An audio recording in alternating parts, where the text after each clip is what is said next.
우리 김성철 교수님에 의해서 우리나라에 이제 널리 알려지기 시작하는 승랑, 이제 원효대사보다도 150년 전 하여튼 중국 불교에도 지대한 영향을 미친 승랑의 그 생애와 사상에 대해서 좀 여쭤보도록 하겠습니다. 통상 이제 불교를 노장이나 유학적 개념을 통해 이해하려는 것을 이제 격의불교라고 하는데, 동아시아 불교 초기에 격의불교라는 것이 뭘 말하는 것입니까? 일단 불교가 들어올 때 이제 인도 내에서는 뭐 초기 불교, 후파 불교, 그다음에 초기 대승 반야, 유식이 이렇게 발달했지만은 동아시아에 들어올 때는 이제 툭 떨어져 갖고 반야경에도 먼저 들어옵니다. 그러니까 대승 불교 초기가 먼저 들어와요. 그래서 반야경들이 처음에 번역이 되는데 거기에 공이란 말이 나오거든요. 그걸 어떻게 이해할지에 대해서 동아시아에서 이제 고민을 합니다. 그러니까 그 당시에 있었던 그 동아시아의 형이상학, 그게 노자, 장자, 뭐 주역 같은 이런 데 나오는 개념들입니다. 이걸 가지고서 이제 그 재해석을 하는 겁니다. 그래서 어떻게 보면은 동아시아의 어떤 해석들, 형이상학 해석들을 갖고 재해석된 불교, 이 격의 불교입니다. 격의 불교. 근데 이제 그게 그래서 오해가 됐다는 얘기를 합니다. 아까 구머라섭 스님께서 400년대 초반에 그런 중론, 12문론, 이런 중간한 논술 번역을 하면서 또 이제 그 반야경을 번역을 하면서 이러면서 공에 대한 오해가 바로 잡혔다 얘기합니다. 그래서 그 이전 시대, 그러니까 기원은 400년 이전 시대의 불교가 다 격의 불교예요. 격의 불교예요. 그러니까 노장으로 뭐 재해석된 불교도 되고 노장에 의해서 왜곡된 불교도 됩니다. 근데 그게 이제 어떻게 생기냐 하면은, 그러니까 중국 내에서도 그 형이상학이 이제 그렇게 큰 어떤 발달을 하지 못하다가 그 위나라 때, 그러니까 정신년 때부터 형이상학이 이제 논쟁이 벌어집니다. 그래서 왜냐하면은 그게 이제 250년 전입니다. 그러니까 위나라 정신년이 뭐냐하면은 위나라가 그 이제 조조의 아들이 이제 그렇죠. 삼국지의 조조가 최종 승자가 돼가지고 조비. 그다음에 그 아들이 조예, 그다음에 조방 이렇게 내려가는데 조방 뭐 양장가 얘기하고요. 근데 조방 때가 정신년이에요. 그러니까 조조의 증손, 뭐 혈통은 아니겠지만은. 근데 그때 그 현학 논쟁이 벌어져요. 현학. 그래서 이 현학이 뭐냐 하면은 노자, 장자 같은 그런 그 시모, 그러니까 현자가 검은 현자거든요. 물이 깊어지면은 검어집니다. 그렇죠. 그러니까 사상도 깊은 사상을 현학 그렇게 얘기합니다. 근데 그 전까지는 그 삼국지 우리가 보통 알듯이 후한 시대에 이제 시작하잖아요. 삼국의 전쟁이. 그러니까 한나라 정권이에요. 그러니까 기원은 200년간이 후한이고 기원전 200년간이 전한이고, 그 한 정권이 이제 유방부터 시작을 해갖고 400년 갑니다. 근데 한나라 때 통치념은 유교입니다. 그렇죠. 그러니까 동중서가 이제 건의해갖고 그렇죠. 유교를 도입합니다. 처음으로 국교가 됐죠. 유교가. 그렇죠. 근데 유교 보면은 이제 그러니까 있을유자, 무가 아니고 유의 사상이에요. 그러니까 설거요. 그러니까 이해가 발달하고, 이건 된다 안 된다, 이걸 어기면은 죽여버리고 처단하고 당쟁이 일어나고 막 싸움이 없습니다. 그랬더니 후한 말에 그냥 서로 싸우다가 이제 나중에 나라가 난 다음에 이 위나라가 건국됐는데 이 통치 이념을 어떻게 할 것인가에 대한 논쟁이 벌어지는 거예요. 그래서 유교 통치 이념에 대해서 이건 안 된다. 그래서 유교를 대체할 새로운 통치 이념은 바로 이제 노장이다 해가지고 그래서 이제 그때 현학 논쟁이 벌어집니다. 그래서 이제 뭘 갖고 소재를 잡았냐 하면은 이 동아시아의 형이상학의 소재는 딱 두 개의 개념이요. 유무예요. 있을 유자 없을 무자. 그러니까 유무 가지고서, 그러니까 동아시아의 제가 이제 가장 간략하게 동아시아 불교의 특성을 얘기하고 할 때 인도 불교를 현학의 유무 개념으로 재해석한 것이다 이러면 다 됩니다. 그러니까 서원 불교도 그렇고 다 유무 개념 갖고 얘기를 합니다. 그래서 이제 이제 현학 논쟁이 뭐냐 하면은 유무 중에서, 그러니까 유무가 다 보편 개념이에요. 특수한 유가 아니고 어느 게 더 근본이냐, 어느 게 더 중요하냐, 이거 갖고 싸움이 붙어요. 그래서 거기에 처음 시작한 게 누구냐면 하안이라는 사람인데, 하안이 조조의 그 양아들이면서 나중에 사위가 됩니다. 조조의. 근데 하안하고 하안이 발탁한 그런 인물이 왕필. 왕비. 왕필이 거기서 나오는 거야. 최고의 천재입니다. 왕필이요. 그렇죠. 예. 23살 때 죽는데 그 전에 책이 엄청납니다. 그 주석사가 지금도 남아있고. 그러니까. 왕필 도덕경은 뭐 지금도 최고로 칩니다. 최고로 칩니다. 23살짜리가. 23살에 죽었는데. 근데 이 사람들의 사상은 뭐냐면 귀무록이에요. 무가 귀하다. 무가. 그러니까 이제 그 전에 유학에 대한 반발입니다. 무가 귀하다. 그래서 이제 무를 갖다가 중시할 경우에 그런 대립이 없어지고 한다는 이제 그런 식의 사상이에요. 귀무론. 그래서 이제 무가 세상의 근본이다 이런 사상이 있었는데, 그게 한참 퍼지다 보니까는 허무방탕한 무리가 막 생겨나요. 그래서 그게 이 정신연간에 뭐냐 하면은요, 중림치련, 느리요. 그러니까 중림에, 그러니까 대나무 숲에 들어가서 술 마시고 시를 쓰는 그 현자들이요. 왜냐하면 한나라 말에 그 지식인들이 목이 날아가는 거 다 봤거든요. 그렇지. 그러니까 배우긴 했지만은 정치에 관여하지 말자 하고 다 도피합니다. 이러다 보니까는 이제 노장을 좋아하고 이러다 보니까 도덕경 같은 거 이러다 보니까는 이제 무의자연해가지고 이제 허무방탕해져요. 그랬더니 얼마 있다가는 이제 그 배위라는 사람이 나와서 이건 안 된다. 물을 중시하다가 저렇게 됐다. 이러면서 숭유론을 주장을 해요. 그러니까 물은 무의미하다. 삶에서. 오직 유를 갖다가 숭상하자. 그래서 이제 이 무에 대한 변증법적 어떻게 보면 발전의 정반합할 때 판입니다. 그렇죠. 이 배위. 그래서 이제 싸웠는데 나중에 제3의 이제 종합을 해요. 그러니까 곽상이라는 사람이 곽상이 이루는 독화론, 홀로 독자 변화자입니다. 그래서 이제 이 처음에 그 한의 숭이론이든지 배위의 그 이제 그 한의 귀무론이든지 물을 중시하는 거 배위의 숭이론은 전부 다 보편적인 무유 개념 갖고 있습니다. 근데 곽상의 독화론은요. 삶을 하나하나가 본질을 내지 한다. 이게 독화론이에요. 홀로 변화해 있다. 그 본질이 그 모든 사물에 저변에 있는 게 아니고 하나하나가 절대적인 것이다. 이런 얘기예요. 절대가 무거든요. 하나하나가 유예요. 특수한 유에 다 절대가 내지 한다. 이게 독화론입니다. 뭐 참조로 얘기하면은 그 현대 중국이 이 공산주의거든. 유물론자들. 곽상을 최고의 사상가로 친답니다. 유물론이기 때문에 하나하나가 이제 다 그 본질이 뭐 밑에 있는 추상적인 이론 이걸 도입하는 게 아니기 때문에 그래서 이제 그렇게 현학이 변증법적으로 발전합니다. 그러니까 귀무론, 숭유론, 종합에서 독화론. 근데 그게 현학에서의 큰 사상의 조리였는데 그걸 가지고서 불교를 해석해요. 이게 불교예요. 그래서 불교에서 얘기하는 공은 현상 밑에 있는 본무다, 본무. 본질로서의 무다. 이게 본무론이에요. 그러니까 내적으로 이 현상 밑에 그 실체가 있어가지고서 무의 세계가 이게 공이다. 원래 그거 아니거든. 원래 반야신경에 보면 공즉시색하고 또 돌리잖아요. 현상 밑에 있는 게 아니고 현상이 공이고 공이 현상이다 아니에요. 반야신경에 보듯이. 근데 귀무론에서는 그게 아니고 현상의 밑에 있는 본체로서의 무다. 이렇게 얘기합니다. 본무론. 그 다음에 이제 이 배위의 숭유론은 유만 있지 무는 없다 하니까 이제 공을 이해할 때 이 무는 보니까 신무다. 마음을 비우는 거. 이게 공이다. 이렇게 해석해요. 바깥 사물은 다 유다. 배위가 얘기했듯이. 이게 배위의 숭유론에 근거한 공에 대한 해석이에요. 바깥에가 없는 게 아니고 마음을 비우라는 얘기가 공이다. 이렇게 해석합니다. 이것도 틀린 거예요. 그러니까 색즉시공 공식하기 때문에. 그 다음에 이제 세 번째가 독화론입니다. 그래서 이건 어떻게 해석하냐 하면은 그걸 즉색유현론. 색에 즉해서 심오한 게 그냥 놀고 있다는 뜻입니다. 그 삶을 하나하나마다 이제 그 심오함이 있다. 이런 얘기입니다.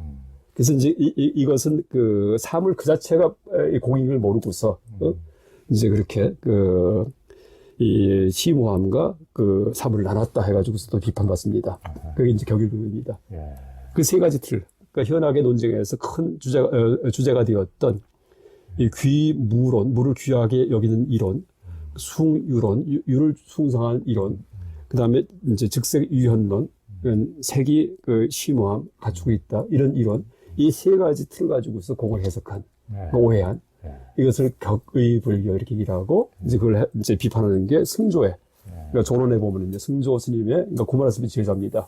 그 세 가지를 다 가져온 다음에 하나하나 비판합니다.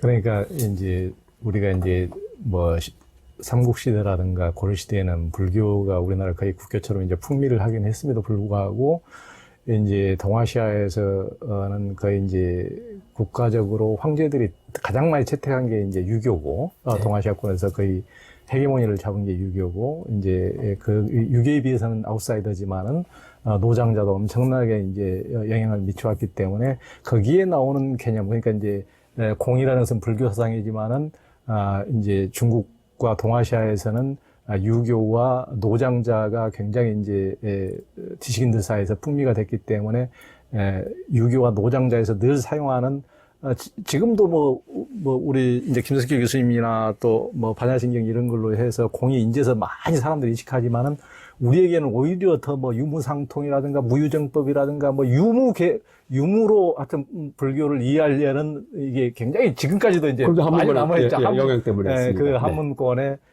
또 유학의 영향이고 그렇죠. 그런 노장자 영향이고, 맞습니다. 그래서 그것을 좀 더 이제 알기 쉽게 지금 또 역사적인 것까지 네, 어떻게 그렇게 되었는지에 대해서 네, 설명해 주셨습니다. 네.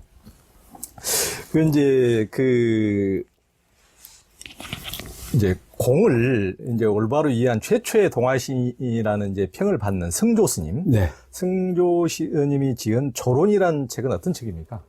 이제 조론이 승조할 때 조 이름을 따가지고요. 그러니까 조론. 그러니까 이게 승조의 조자를 딴 게군요. 그렇죠. 그러니까 논문 모음집. 원래 조자 한자가 칠조자죠. 근데 이제 어쨌든 그 뜻보다도 승조의 논문 모음집이라는 뜻입니다. 근데 원래는 논문이 그 4개가 들어있었는데, 그 하나하나가 따로 돼 있던 겁니다. 근데 나중에 진나라 댁을 합본을 만들어가지고, 그래서 조론 이렇게 붙여갖고, 이제 한꺼번에 유통이 됐습니다. 그래서 이제 그 논문을 보면은요, 물불천론, 반야무지론, 부진공론, 열반무명론, 이 4개예요. 그 다음 진나라 때 합본을 만들면서 종본의, 그래서 그 종지 근본 뜻의 그 근본 뜻을 갖다가 이제 그 종합적으로 설명한 이제 그런 그 챕터가 하나가 추가가 됩니다. 이제 이 종본의는 그러니까 마르종자에다가 이제 근본 맞췄습니다. 이건 승조의 저술이 아니고 후대 누군가가 이걸 종합하면서 앞에 갖다가 서론격으로 붙였을 것이다 이렇게 얘기를 합니다. 근데 이제 일단 간략히 얘기하면은 그러니까 물불천론은요. 이건 뜻이 뭐냐면은 사물은 불천 천류하지 않는다, 흘러가지 않는다 이런 뜻이에요. 근데 그 내용은 재행무상에 대한 얘기예요. 무상에 대한 얘기인데 모든 사물은 정지에 있다 이렇게 얘기해 버려요. 그래서 승조의 이 논문 모음집은요 전부 다 역설적이에요. 거꾸로 얘기해요. 그 이제 뭐냐면 물불천이에요. 사물은 왜 흘러가지 않냐 하면은요 발생한 그 시점에 그냥 박혀 있다 이런 얘기예요. 그러니까 4차원 시공좌표에서 이걸 보통 물리학서 민코프스키 공간 이제 좌표 얘기합니다. 그러니까 시간과 공간이 연속돼 있다는 거. 그 관점이 승조예요. 그 현대 아인슈타인 상대성 이론에서 얘기하는 시공론이 여기 나옵니다. 그래서 무슨 얘기냐 하면은요, 그 사물은 발생한 순간, 내 박혀 있다는 얘기인데, 예를 들어갖고, 제가 이제 여기 손이 여기 주먹이 있잖아요.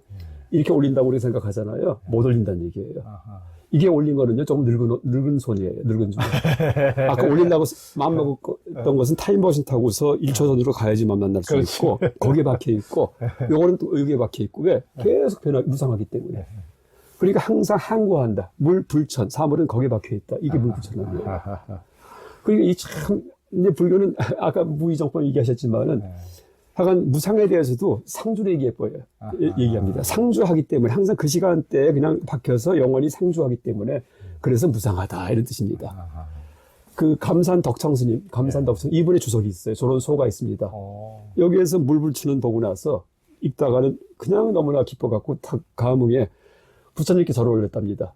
너무나 이 가르침이 훌륭해갖고요. 근데 절을 하는데 몸이 움직이지 않더라. 이렇게 써 있어요. 그 감산덕청에. 그 다음에 이제 이 법당 밖을 나가려고 주련을 갖다가 이렇게 이제 제꼈는데 하나하나가 움직이지 않더라. 그 다음에 그 가랑잎이, 그 나뭇잎이 막 바람에 날아가는데 다 정지해 있더라. 그 다음에 뒷간에 가서 소변을 보는데 오줌발이 흘러가지 않더라. 이게 감산덕청의 감흥이에요. 그러니까 물불천은 읽고서요, 부동을 느껴요. 부동산매. 부동산매. 보조스님 같은 경우에도 부동산매를 이제 체득하셨다는 얘기가 있거든요. 부동산매. 우리가 모든 게 무상하다고 느끼잖아요. 그 무상을 모르는 사람이에요. 그러니까 모든 게 변한다. 봄, 가을에 가는구나, 흘러가는구나 할 경우에는요, 정지해 있다는 걸 염두에 두고 있는 겁니다. 재무상이 아니고 뭔가 서 있기 때문에 무상한 거예요. 근데 이제 그냥 몽창, 모든 게 다 무상함을 갖다 체득한 사람은요, 다 정지해 있구나, 이렇게 돼버립니다. 그래서 이제 감산덕청 스님의 그 소회에서 나오듯이, 그 모든 게 이제 하여간 이 정지해 있다고 그런 느낌이 오는 사람들, 이런 사람들은 무상을 끝까지 본 사람이다. 이렇게 얘기할 수 있겠습니다. 그래서 하여간 요점은 저깁니다. 하여간 모든 것은 발생한 그 시점, 시간대, 4차원 시공좌표에서 시간 공간, 거기에 박혀 있고 절대 미래를 오지 못한다. 그 화살을 쏠 경우에도요, 저거 맞춰야지 했죠? 못 맞춰요. 왜? 탁 쐈는데 맞은 화살은 좀 낡은 화살입니다.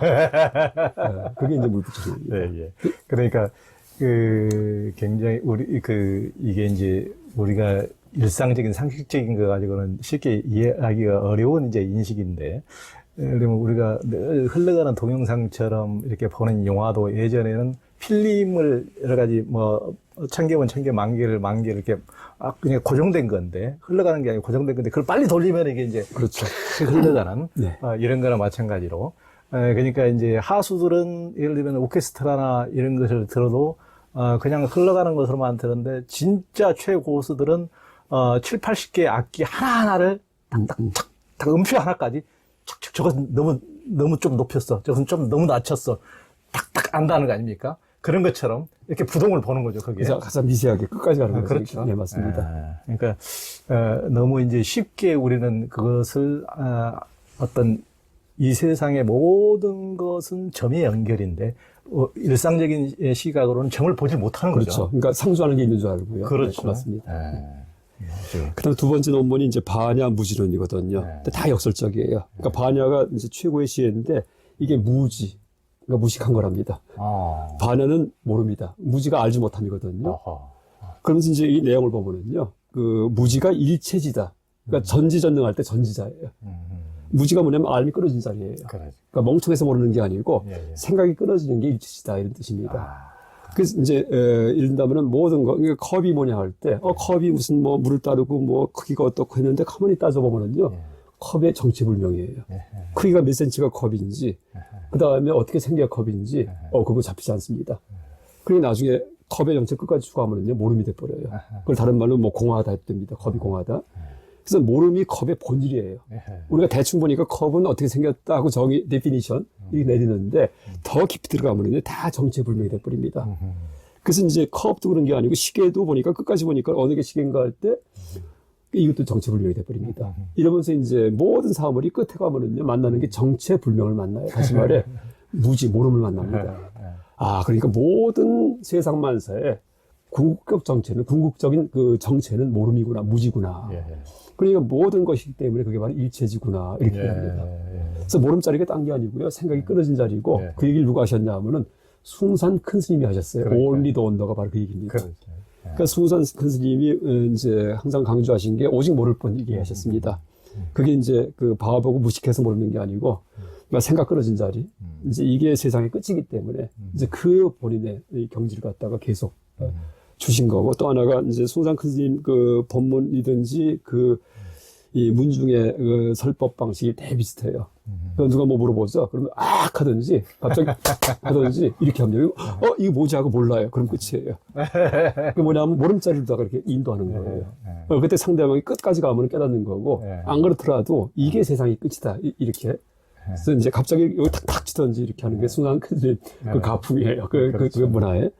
그래서 그게 다 통하는 얘기고, 승조의 그 반야무진원서 나온 이제 그런 어떤 그러니까 교학적 근거를 얘기할 수 있겠습니다. 네.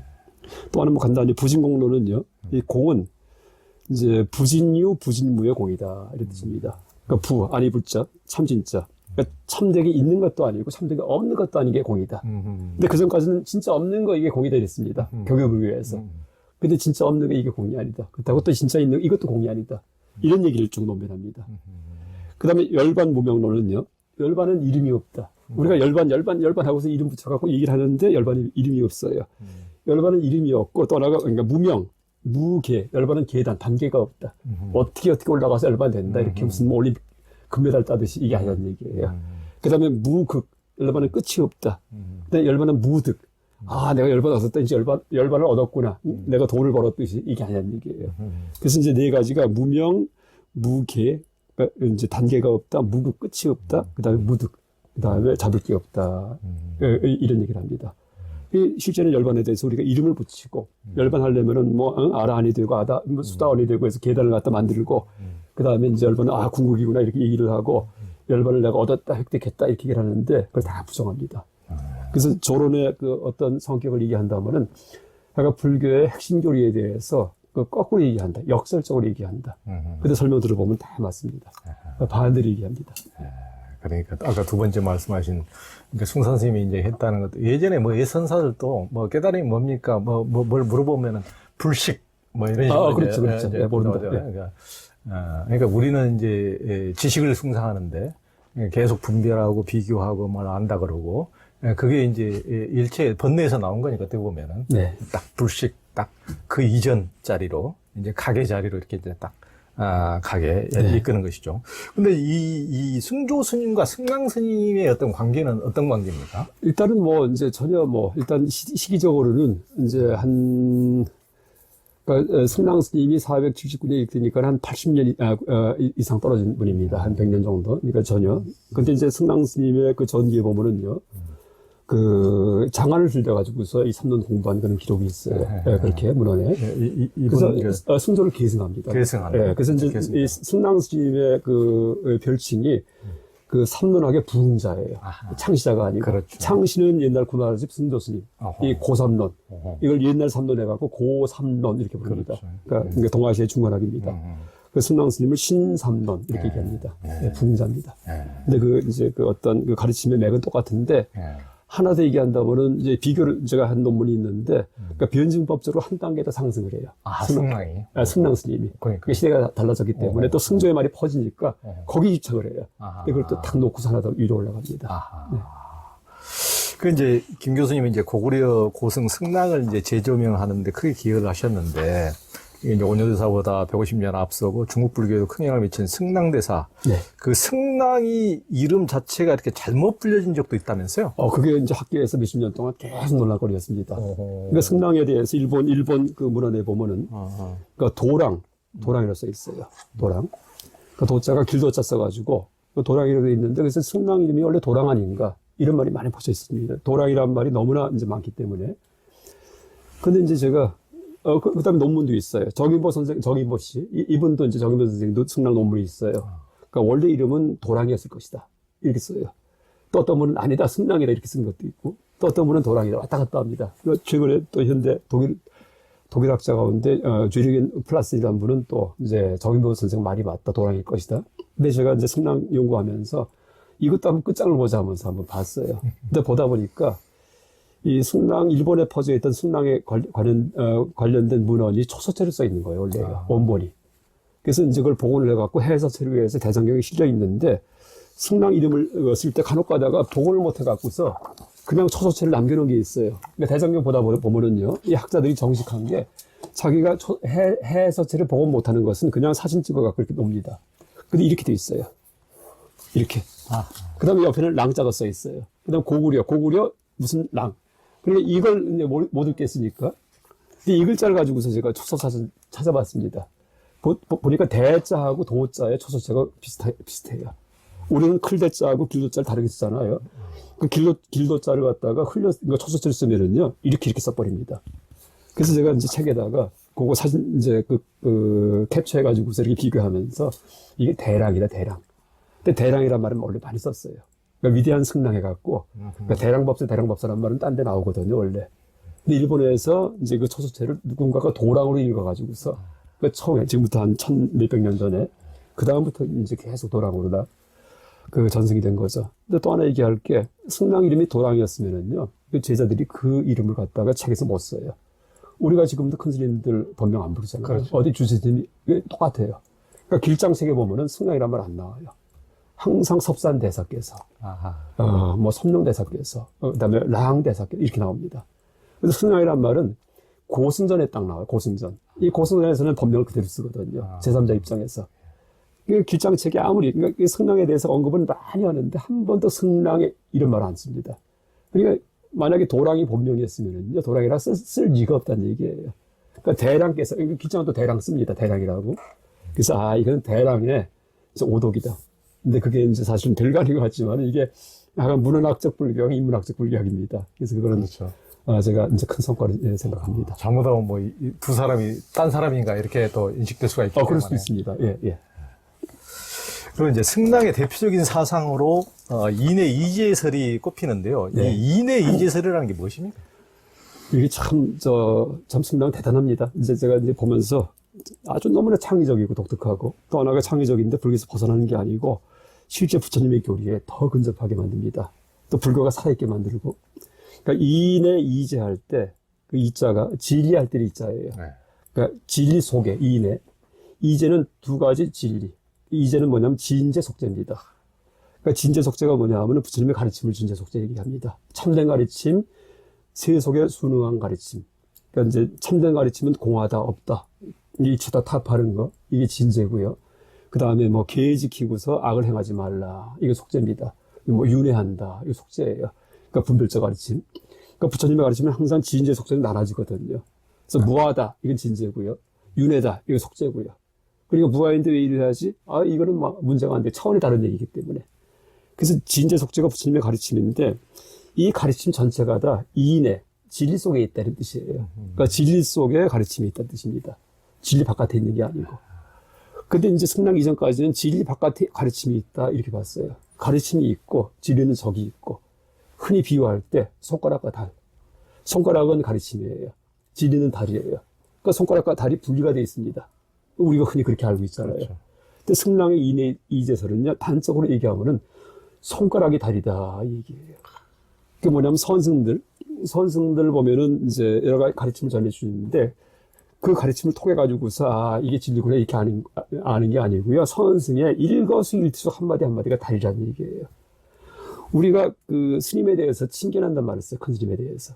그게 뭐냐면은 그 의문이 있어 이제 막 여쭤보기 위해서 여러 가지 삶에 대해서 가 뵀는데 뵙자마자 싹 다 놓아버립니다. 그 모습만 봐도요. 왜 다르기 때문에. 내가 여쭤보러 갔는데 하나도 소득 없이 온 것 같은데 편안해져요. 그 종교 지도자 가운데 친견이라는 말을 쓴 이제 지도자는 스님뿐이 없습니다. 물론 모든 스님은 아니고 이제 그 큰 스님 같은 경우 친견이라는 말을 써요. 제가 다른 스님도 그렇고 옛날 서홍우 스님도 마찬가지고요. 이렇게 옆에 뵈면은요, 그게 법체예요, 법체. 그러니까 진리몸. 그게 이제 실제 이 선의 핵심인데 그 승랑 스님의 이인의 이제설에 이제 그런 사상이 들어가 있습니다. 그러니까 다들 그 전까지는 손가락 달, 이거 뭐 지금도 쓰는 비유입니다. 진리가 있고 손가락이 있고 손가락은 뭐 진리가 아니기 때문에 손가락 버리라 이런 말을 흔히 하는 말인데 이 차원을 넘어서 말 같다 그 당시에.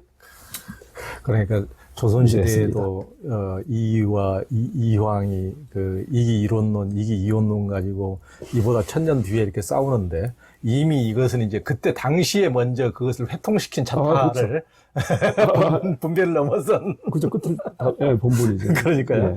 근데 그게 이제 그 김성주 교수님께서 이제 자주 말씀하시는 진제속죄, 네. 그게 이제 용수의 그 사상에서 이제 그한데 그러면은 이 승랑도 어떤 용수의 사상에 영향을 받았을까요?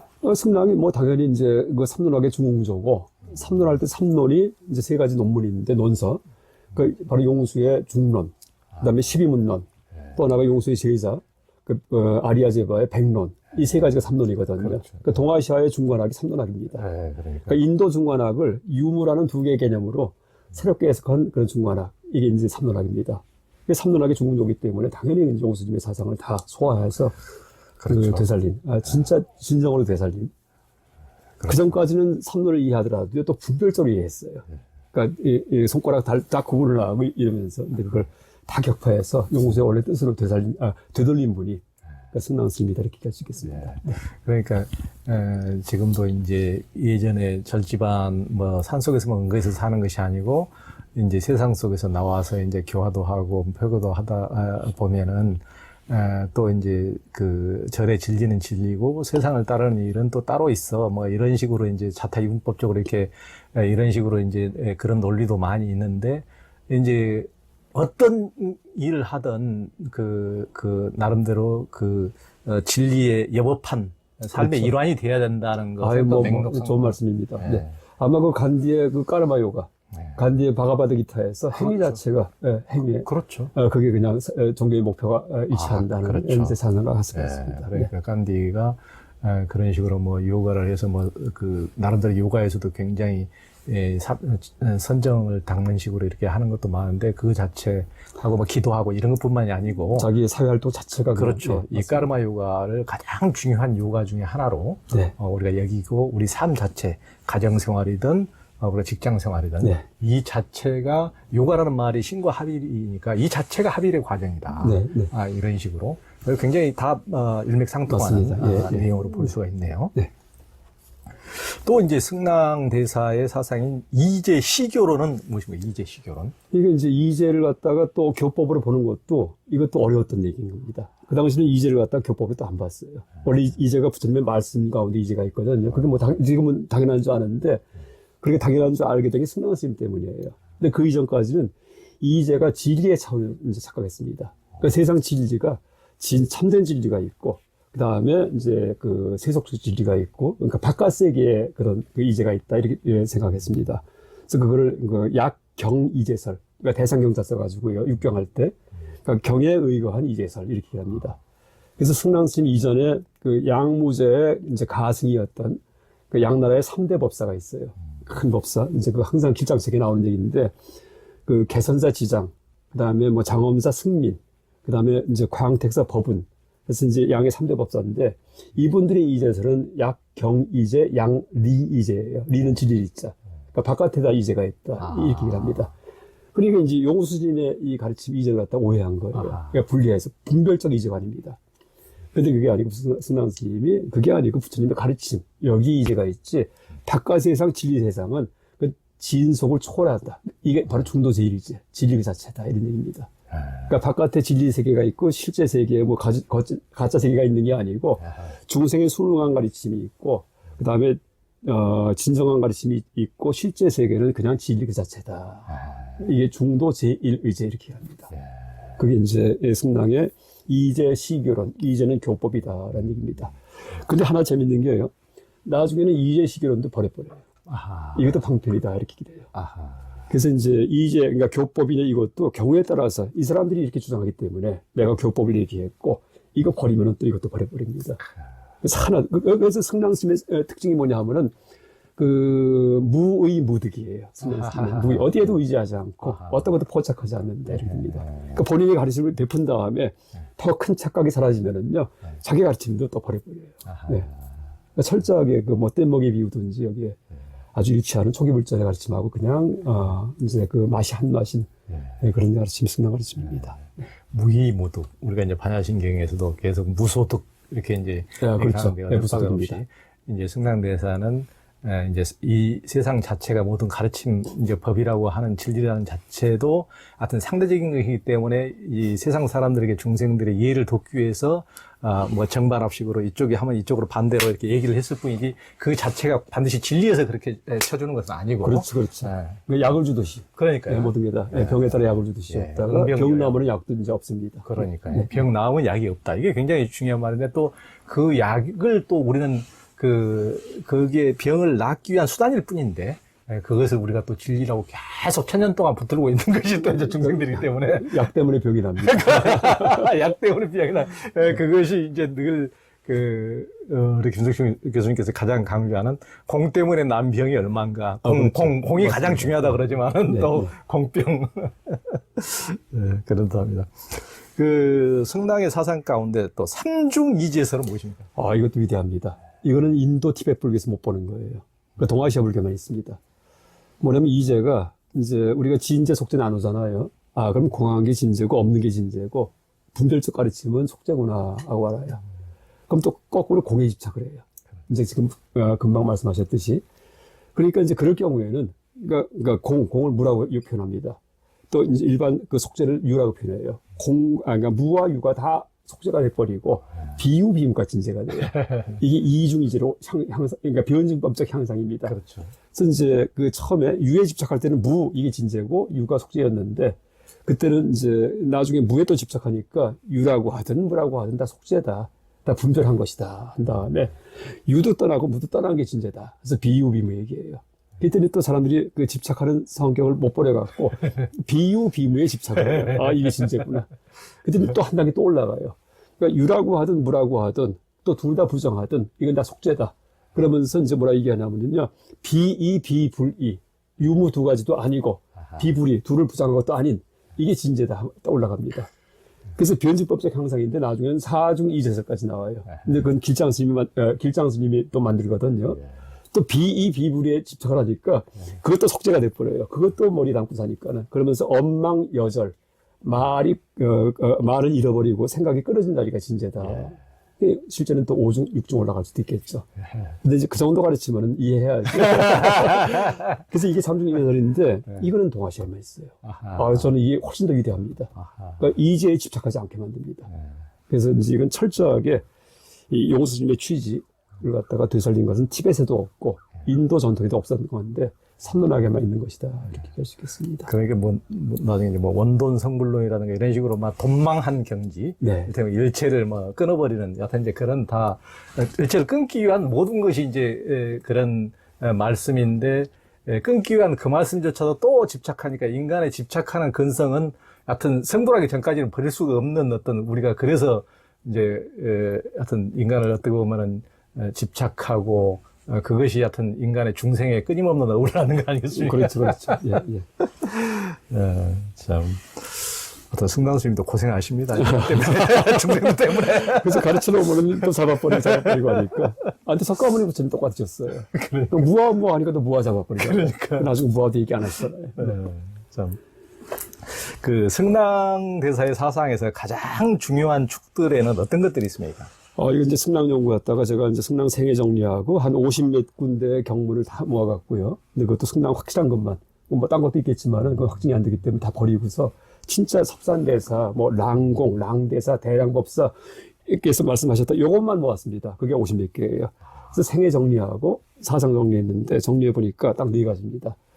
그 첫 번째가 이원적 범주론, 이원적, 듀얼리스틱 뭐냐 하면은 모든 개념을 둘로 나눠버려요.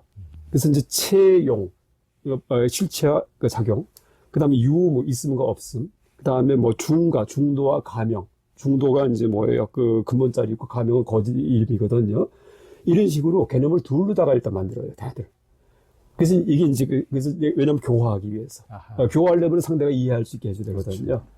근데 그게 이제 이 동아시아의 그 한문 문화권의 사고방식의 틀인 것 같아요. 유무 같은 거. 그러니까 유무라는 2개의 틀에다가 그 중가를 집어넣기도 하고, 체용을 집어넣기도 하고. 그래서 제가 이제 항상 어떻게 얘기하냐면은요. 이 유화무는 동아시아의 형이상학서 썼던 유화무라는 개념은 이게 있을 리 없을 무가 아니고요. 수학에서의 변수다, XY다. 이렇게 얘기를 합니다. 뭐든지 대입할 수 있습니다. 이 안에다가. 대입을 갖다가. 그래서 이제 승만 스님이 이렇게 2개의 이제 대립 개념 가지고서 이 교학을 일단 먼저 해가지고 교화를 합니다. 이게 가장 기초적인 겁니다. 교화 방편입니다. 이걸 이원적 범주로, 모든 것을 2개의 범주로 일단은 정리한다. 모든 불교계를 2개의 범주로 정리합니다. 그러니까 체용, 중가, 유무, 뭐 이제 그 다음에